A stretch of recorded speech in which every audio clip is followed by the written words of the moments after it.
Itulah dakwahnya Nabi kepada Siti Aisyah. Kepada orang jahat pernah juga dakwahnya Nabi jahat. Apa dakwahnya orang ini jahat kepada Nabi? Orang ini jahat kepada Nabi maksudnya. Jadi contoh begini ya, suatu ketika Nabi itu pernah beristirahat karena habis peperangan. Lalu pedangnya Nabi ini ditaruh di satu pohon yang ada tangkainya, digantungkan pedangnya Nabi.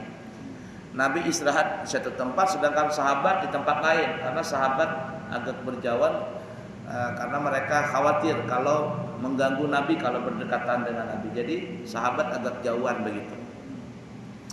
Tapi ternyata ketika Nabi istirahat ada penyusup musuh datang, nyelinap gitu, datang ngelihat Nabi lagi tidur, lalu dia mengendap-endap. Sahabat nggak tahu karena sahabat juga kecapean. Datang langsung pedangnya Nabi diambil. Pedangnya Nabi diambil. Dibuka pedangnya Nabi, lalu Nabi pun terbangun dan pedang itu sudah dihunuskan ke lehernya Nabi. Nah, ini musuh nih, anak bunuh Nabi, sahabat gak ada yang tahu. Lalu orang ini bilang, siapakah yang mencegah diriku untuk membunuhmu? Nih, pedang sudah di leher nih.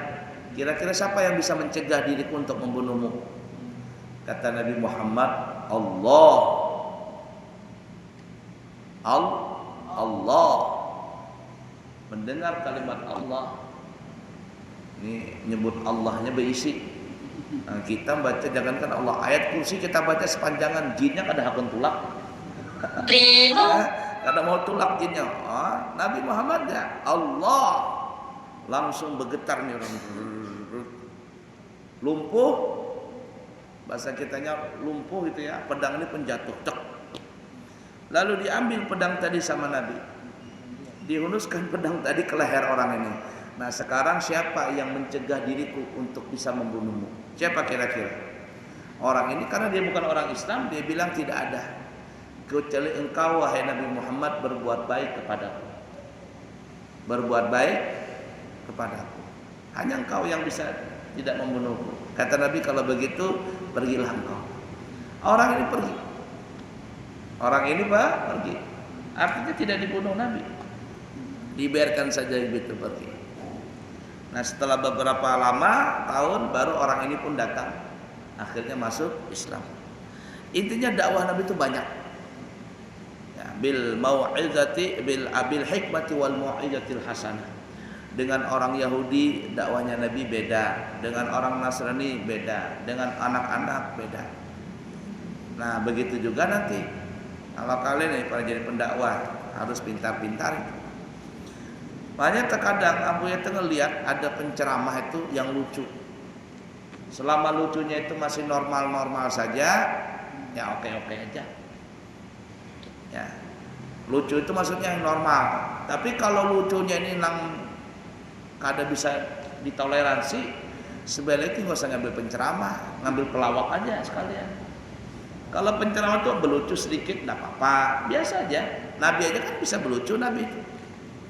Tapi kalau dari awal sampai berlucu aja, apalagi nang disambat tuh nang kada karuan, nama-nama nang aurat perempuan disambat lah, nah bagus.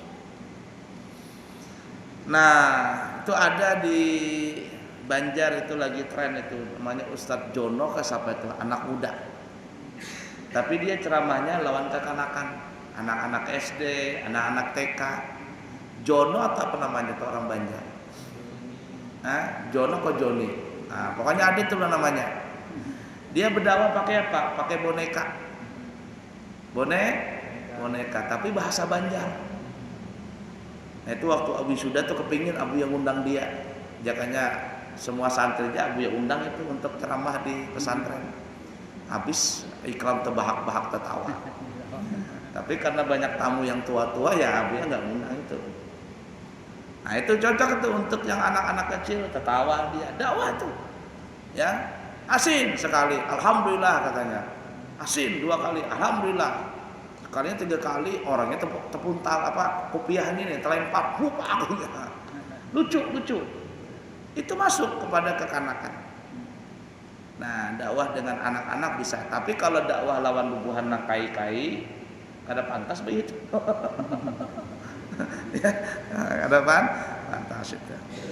Ala kulli hal itu dakwahnya Nabi.